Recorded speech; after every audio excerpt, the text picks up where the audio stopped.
Pozdravljeni. Na vrsto je prišel tudi komentar velike nagrade Španije. Poglejmo si skupaj, kaj je vse se zanimivega zgodilo na dirki.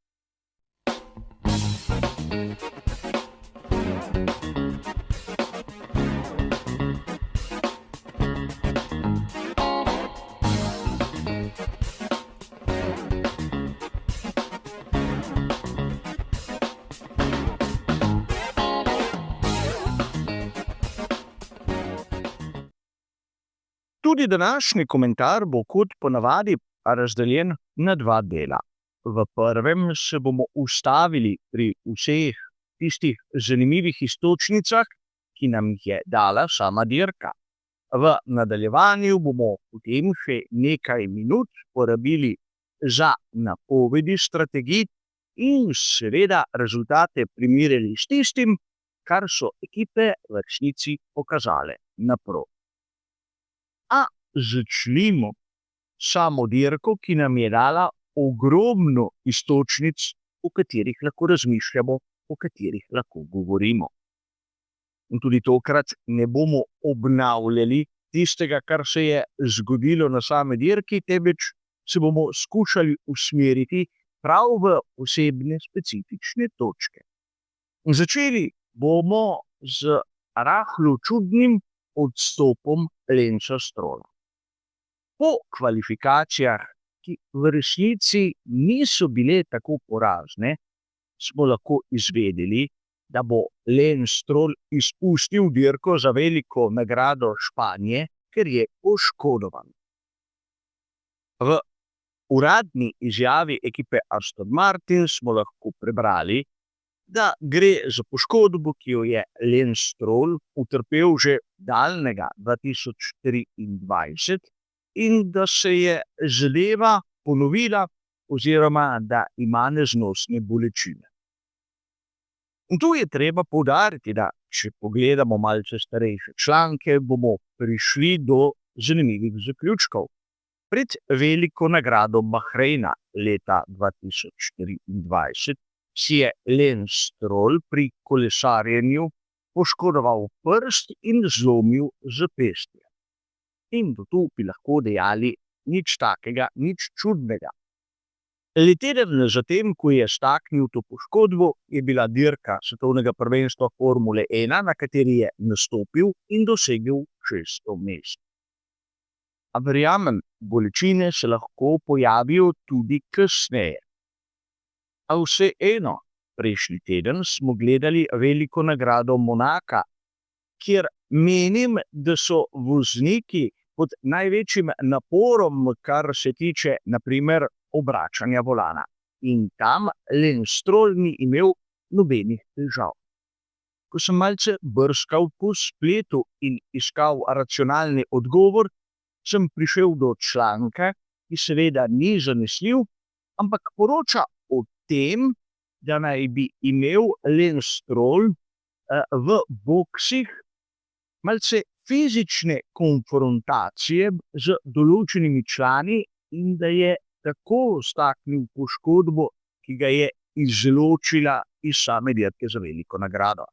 Torej, ali je udaril v zid ali v kakšnega drugega člana ekipe, konec koncev ni važno in nas nima kaj brigati. Že v nekaj zadnjih dirkah za veliko nagrado Lens Stroll je odrezal brezvoljen, kot da nima prave motivacije. Kaj se bo iz tega izcimilo, ne vem. Viri pravijo, da je Felipe Drugovich pripravljen za vstopiti na veliki nagradi Kanade na mesto Strolla, ampak treba je povedati, da je prav velika nagrada Kanade domača dirka za Lensa Strolla. Kaj se bo zgodilo, bomo videli čez 14 dni. Govorili smo seveda o Aston Martinu. In mnogi bodo dejali, dobra dirka Fernanda Alonsa, na koncu je bil 9.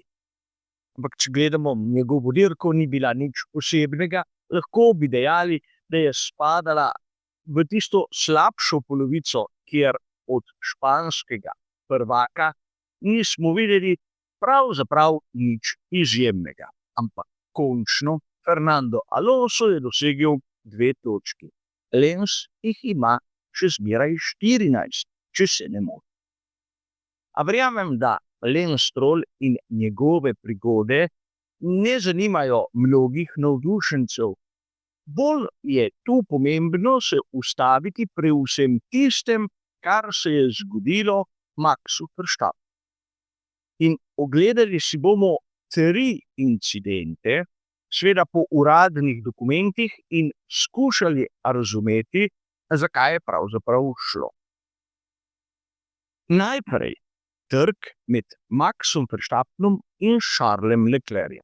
Dokument FIA številka 45, kot zanimivost eden izmed zadnjih, ki so jih obravnavali. In tu vidimo, da ni nobenih nadaljnjih kazni, kajti komisarji so ugotovili, da sta trčila seveda Max Verstappen in Charles Leclerc, kjer sta oba bila sokriva. Eden je zavil v drugega in lahko bi dejali dirkaški incident. Nekaj podobnega je tisto, kar smo lahko prebrali v dokumentu številka 39. Prvi trk med Georgeom Russellom in Maxom Verstappenom. George Russell je bil v tistem delu dirke hitrejši od Maxa Verstappena. Njegovo prednje kolo je prišlo približno do tiste višine vzvratnega ogledala, torej Max Verstappen bi mu moral pustiti prostor in prepustiti linejo. Ampak, ker je George Russell izgubil oblast nad svojim bolidom, je nehote izrinil Maxa Verstappena v izletno cono. In tudi zaradi tega Max Verstappen ni bil kriv, da je pridobil nešportno prednost. Prevedeno, ni mu bilo potrebno vrniti mesta Georgeu Russellu. Čeprav so pri Red Bullu trdili čisto obratno. In tu je treba povedati, da seveda v dokumentu 40 se obravnava drugi trk med Maxom Verstappenom in Georgeom Russellom, kjer je pa krivda za nastali incident vsa na strani Maxa. Ne bomo sedaj razglabljali, ali je bila gesta namerna, kar se je meni zdela od vsega začetka, ali je bil samo refleks, ampak vseeno smo lahko videli, da so Maxu Verstappenu pripisali 10 sekund pribitka in 3 kazenske točke. Sedaj bi lahko dejali, da je enostavno biti pameten, ko imamo te dokumente pred seboj. Rad bi vas opozoril, da so bile odločitve sprejete pozno po dirki. Če pogledamo dokumente, na primer ob 17:55 minut, ko smo bili mi tu na kanalu že globoko v debati v živo. In treba je povedati, da pravzaprav se je vse začelo s tisto neprimerno, neumestno menjavo pod režimom varnostnega avtomobila, ko so Maxu Verstappenu nataknili set koles s pnevmatiko hard. In mnogi upravičeno so se spraševali, ali je bilo to potrebno. Če pogledamo sedaj, kaj je imel Max Verstappen na razpolago, bomo takoj ugotovili, da na koncu mu je ostal že prej omenjeni set pnevmatik hard in en set pnevmatike soft, ki pa naj bi imel po izjavi Christiana Hornerja prav toliko kilometrov kot tisti set, ki je bil v danem trenutku že montiran na Red Bullu Maxa Verstappena. In seveda, sedaj po dirki, ko smo vsi pametni, bi lahko dejali, da bi bilo bolje za Maxa, če se ne bi ustavil. In verjetno bi se marsikdo z menoj strinjal. Ampak treba je tudi povedati, da drzna strategija Red Bulla bi lahko delovala, če v napačnem trenutku ne bi Andrea Kimi Antonelli odstopil in seveda povzročil tistega varnostnega avtomobila v zadnjem delu. In seveda napačen trenutek za Red Bull, ki je sprožil vse to, da je Max na meji tega, da bo preskočil eno dirko in da so izgubili ogromno pomembnih točk. Kar se tiče razsodb, vsaj po mojem videnju, po mojem znanju, je bilo vse skladno z pravilnikom.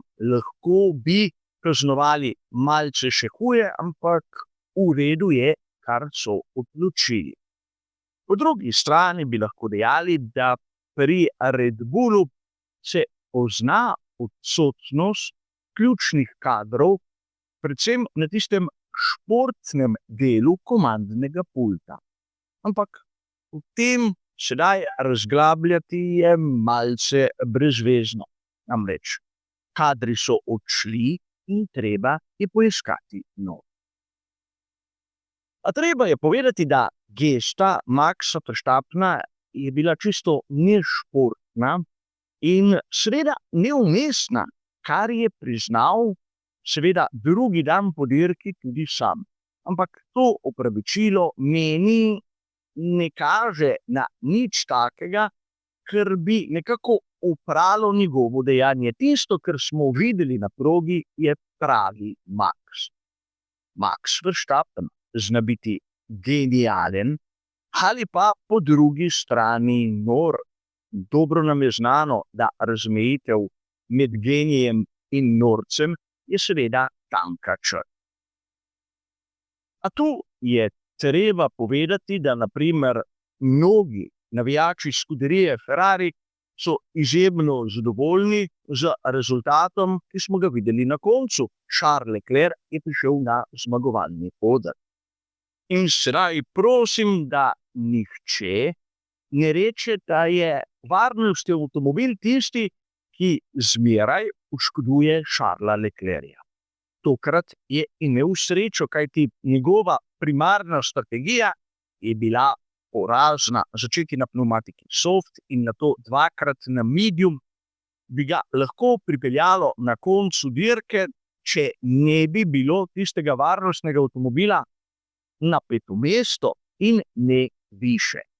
Namreč Max Verstappen bi ostal lepo na tretjem in George Russell bi ga z vso verjetnostjo lahko tudi prehitel. Ampak dežela čejo. Ne smemo prezreti dejstva, da je bila velika nagrada Španije ena izmed najslabših Lewisa Hamiltona v skuderiji Ferrari, če ne ena izmed njegovih najslabših dirk nasploh. Zakaj? Ker mu ekipa ne nudi podpore. Čeprav je imel Lewis Hamilton, imenujemo jo pravo strategijo, so ga v boks klicali pred Charlesom Leclercem. In govorim o prvi menjavi, kar je absolutno nelogično. Podaljšali so mu srednji del do takšne mere, da na koncu je bil njegov ritem pošasten. Videli smo, kako ga je prehitel Nico Hülkenberg s Sauberjem, kar je fantastični rezultat za Nemca, ampak porazen za Ferrarija. In treba je poudariti nekaj, da res na konstruktorski lestvici je sedaj Ferrari na drugem mestu. Ampak Lewis Hamilton skupaj s Charlesom Leclercem je zbral manj točk kot Lando Norris. Da ne naredim primerjave na primer z Oskarjem Piastrijem. In že to nam kaže, kako slab je Ferrari v primerjavi z McLarenom. In ni treba praviti, kako so boljši od Sauberja, Haasa, Williamsa, Alpina in še bi lahko naštevali. Namreč nekdo, ki ga vsi mi cenimo, je nekoč dejal: in secondo è il primo dei sconfitti. Ali drugi je le prvi izmed poražencev. In ta modrec je bil Enzo Ferrari. Tako da veseliti se drugega mesta na konstruktorski lestvici z takim zaostankom je samo in edino patetično. Tu je seveda treba povedati, da je imel Oscar Piastri fantastično dobro dirko, ker je napravil vse tako, kot zna, z lahkotnostjo, brez pretiravanja, skorajda ga nismo opazili. Lando Norris je zopet pokazal tisto svojo šibkost v karakterju, ampak tudi to smo pričakovali. In lahko bi dejali, da pravzaprav nič novega.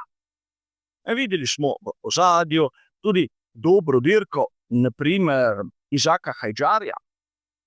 Tudi Pierre Gasly ni bil slab, oziroma bil je dosti boljši kot Franco Colapinto, ampak ne bom ponavljal, kje je dirko končal Argentinec. Ampak razumeti moramo, da verjetno tudi pri ekipi Racing Bulls bomo zopet hitro videli menjavo tam na začetku septembra, vsaj tako predvideva. In ne bo Hajdar tisti, ki bo zapustil to ekipo, ampak mislim, da Liam Lawson. A tem kaj bolj podrobnega kdaj drugič. Izbrati Maxa Verstappena za voznika dneva je po mojem skromnem videnju čista bedarija. Verjetno bi si ta laskavi naslov zaslužil Oscar Piastri, ampak če bi lahko sam podelil, seveda to titulo, bi si jo zaslužil za vzpodbudo sam Hülkenberg. A verjamem, glasuje se po tistem principu, seveda dajmo svoj glas onemu, ki nam je najbolj všeč, ne pa tistemu, ki je v resnici boljši. A seveda na sami progi smo videli dogajanje na začetku dirke in praktično na koncu, kjer pa dirka kot taka je bila, vsaj po mojem videnju, nekje v povprečju. A treba se je še za trenutek ali dva ustaviti pri strategijah, kjer je Pirelli zopet dal neke napovedi, ki so bile rahlo za lase privlečene, vsaj pri dveh variantah. Čeprav je treba priznati, da sem tudi sam vse stavil na ono prvo. In če izvzamemo tisto zadnjo menjavo v režimu varnostnega avtomobila, bomo videli, da moja prva varianta je bila dokaj podobna tisti, ki smo jo videli pri obeh McLarenih, kot obeh najboljših bolidih. Sveta začeti na pneumatiki soft, odpeljati v tem primeru dobrih 20 krogov, nato približno 26 na pneumatiki medium in nato zopet na soft pneumatiki do konca. Zopet tisti dokaz, da tudi mi, navdušenci od doma, lahko pridemo dokaj blizu one realne slike. Nekateri bodo dejali, da je tudi Pirelli napovedal nekaj podobnega, ampak njihovo okno, od kje do kje bo tista določena menjava, je bilo bistveno širše. Seveda lahko pričakujemo, da bo tudi v prihodnje še zmeraj tako zanimivo na dirkah, ne vem, ampak upam, da takšnih izpadov Maxa Verstappena ne bomo videli.